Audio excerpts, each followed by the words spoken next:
فلوس هتيجي لأصحاب العقارات والمستأجرين في ولاية نيوجيرسي فقط. ايه اللي بيحصل؟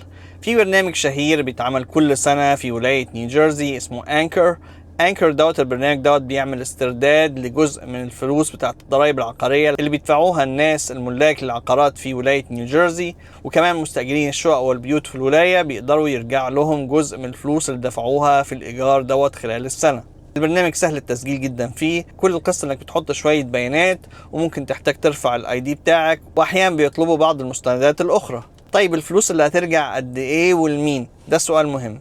خلينا نتكلم الاول على ملاك العقارات. الموضوع بيتقسم لفئتين: الناس اللي عمرهم 65 سنة واكتر، والناس اللي اقل من العمر دوت. الناس اللي عمرهم 65 سنة واكتر بيبقى عندهم حاجة من اتنين: لو دخلهم 150 ألف دولار أو أقل سنويا بيرجع لهم 1750 دولار، ولو دخلهم أكتر من 150 ألف دولار لغاية 250 ألف دولار بيرجع لهم 1250 دولار. طيب الناس اللي عمرها أقل من 65 سنة، يعني 64 سنة فما أقل، الناس ديت بتنقسم لحاجتين: الناس اللي بتعمل 150 ألف دولار وأقل بيرجع لهم 1500 دولار، الناس اللي بتعمل أكتر من 150 ألف دولار لغاية 250 ألف دولار بيرجع لهم 1000 دولار. طيب المستأجرين لو عمرهم 65 سنة وما أكتر بيرجع لهم 700 دولار، ولو عمرهم أقل من كده يعني من 64 سنة وما أقل بيرجع لهم 450 دولار.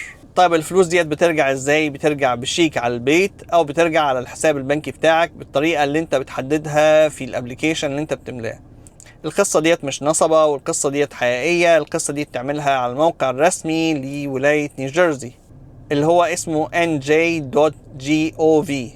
هتدور فيه على Anchor Benefits ومنها تقدر تعمل ابلاي على الموضوع دوت.